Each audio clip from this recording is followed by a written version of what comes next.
বিশ্বকাপের ধারে কাছেও নেই অষ্টম জনবহুল দেশ বাংলাদেশ। যে দেশে ফুটবল নিয়ে এত ভালোবাসা, সেই বাংলাদেশ কেন এখনো বিশ্বকাপের মঞ্চে জায়গা করে নিতে পারেনি?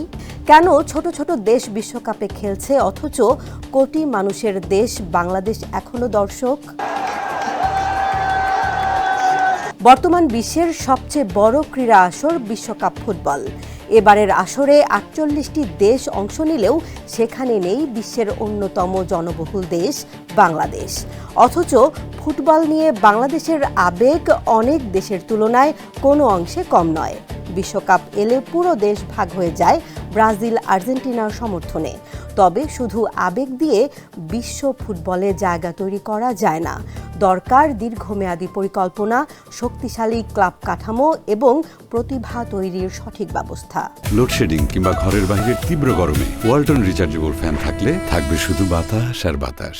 ক্রীড়া বিশ্লেষক ও সাংবাদিক সৈয়দ ফায়েজ আহমেদের মতে, বাংলাদেশের ফুটবলের বড় সংকট শুরু হয়েছে কাঠামোগত দুর্বলতা থেকে। ইউরোপে ফুটবল গড়ে উঠেছে শক্তিশালী ক্লাব সংস্কৃতির মাধ্যমে।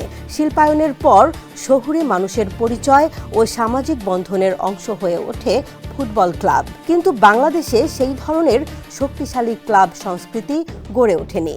একসময় আবাহনী মোহামেডান ঘিরে যে উত্তেজনা ছিল, সেটিও ধীরে ধীরে কমে গেছে। মাঠ, প্রশিক্ষণ, বিনিয়োগ ও পরিকল্পনার অভাবে অনেক প্রতিভাবান তরুণ ফুটবল থেকে দূরে সরে যায়। এরপর দেশের ক্রীড়াঙ্গনে ক্রিকেটের উত্থান ফুটবলকে আরও পিছিয়ে দেয়। ক্রিকেটে আন্তর্জাতিক সাফল্য ও জাতীয় পরিচয়ের সুযোগ তৈরি হলেও ফুটবলে সেই ধারাবাহিকতা তৈরি হয়নি।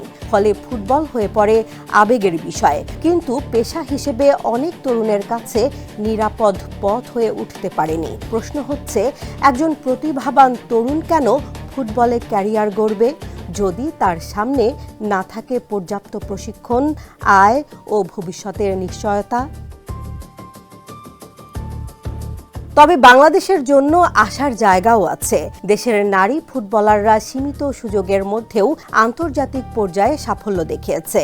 এর মাধ্যমে প্রমাণ হয়েছে, সঠিক পরিকল্পনা, প্রশিক্ষণ ও বিনিয়োগ পেলে বাংলাদেশের খেলোয়াড়রাও বিশ্বমঞ্চে জায়গা করে নিতে পারে।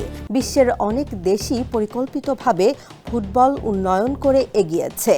জাপান, ভিয়েতনাম কিংবা আফ্রিকার কয়েকটি দেশ দেখিয়েছে, সঠিক ব্যবস্থাপনা থাকলে অল্প সময়েও পরিবর্তন সম্ভব।